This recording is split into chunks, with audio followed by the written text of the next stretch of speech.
than me, very strong, very athletic. And that tells me that I got to deal with everything.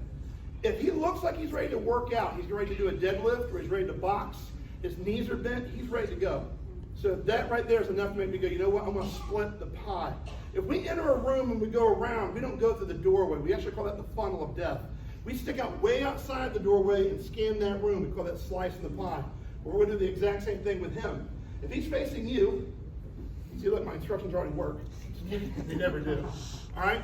If I go up and grab him by the wrist, his elbow is going to immediately be able to do that. The only reason he doesn't do that is what? He chooses not to.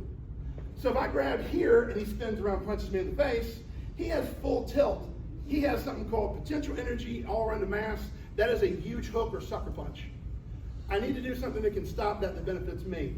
Where's one of the few places I can put my hands on somebody that's not considered inappropriate or mean or threatening? If I come and go, you want to come with me?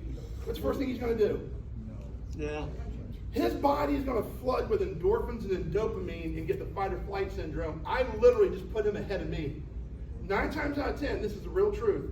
Anybody that walks up to somebody and is going to do this, we're thinking about the paperwork, we're thinking about getting in trouble, we don't, I mean, seriously, we don't have the mindset, destroy. I'm being serious.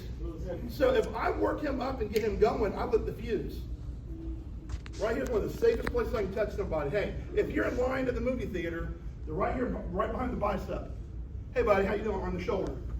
That's considered non-threatening. Can we all agree with that? I'd say that over 2.5 million people surveyed, the Department of Justice agreed with that. Those are my words. Those are a nationally recognized study. You see this a lot in the martial arts, we're going to copy it today. All right?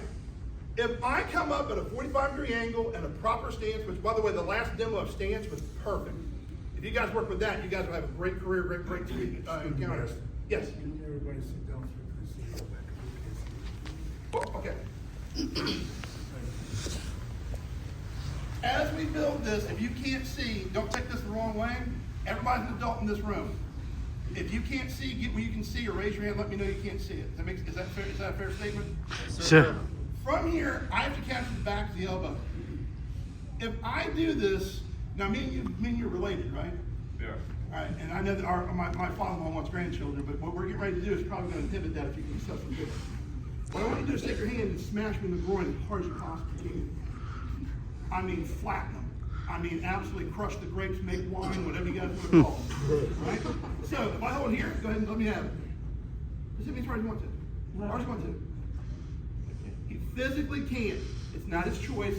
I'm stopping him from doing that and what we call plyometrics or body mechanics.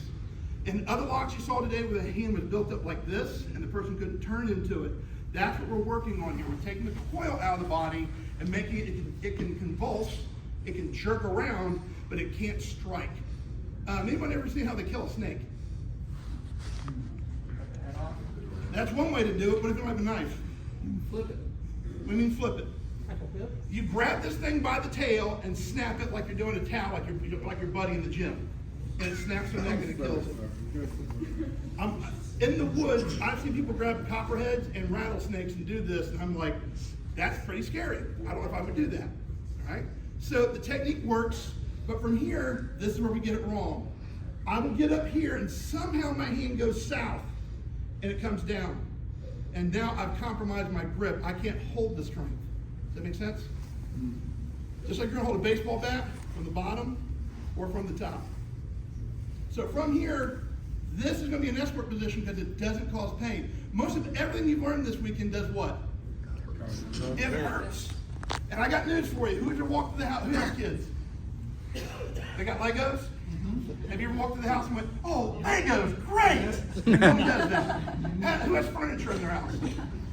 You ever been walking around in the middle of the night, get a sandwich or a snack out of the refrigerator and crack your toe and you go, that's beautiful, I love that.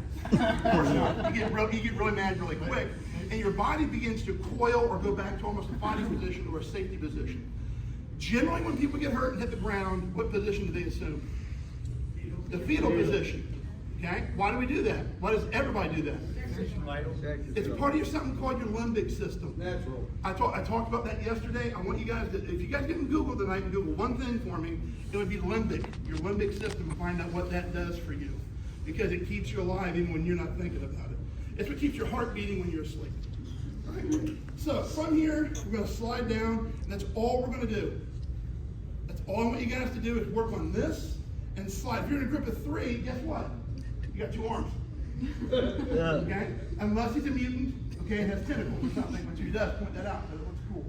All right? So get with the group, approach from a rear 45-degree angle, slide the arm, catch the bicep, and then finish the, and then if you want to try this, go ahead.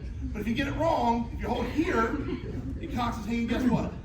You're probably going to ring the bell. Right? So we're going to learn to control the arm without startling someone and purposely not causing any pain yet. That's going to change. I can't show you the use force continuum if we start with everything from pressure points, neck restraints, tasers, batons, and wrist locks. At some point, we got to give a guy a chance, or we're escorting someone that might be in a diabetic situation. Anybody have diabetes here besides me? Okay? You find someone that's stumbling around, talking weird, has fruit about their breath, and what do you think I am? Drunk. I'm drunk. That is a sign of diabetic crisis. Okay? Inside my job, we see that more now than ever before. I don't know if more people are diabetic, but we have people that are not high. They're actually in some type of medical crisis because of medications prescribed by a doctor, not a street doctor. Okay? So get with your partner. First, we're going to do the escort position, then we're going to build on that.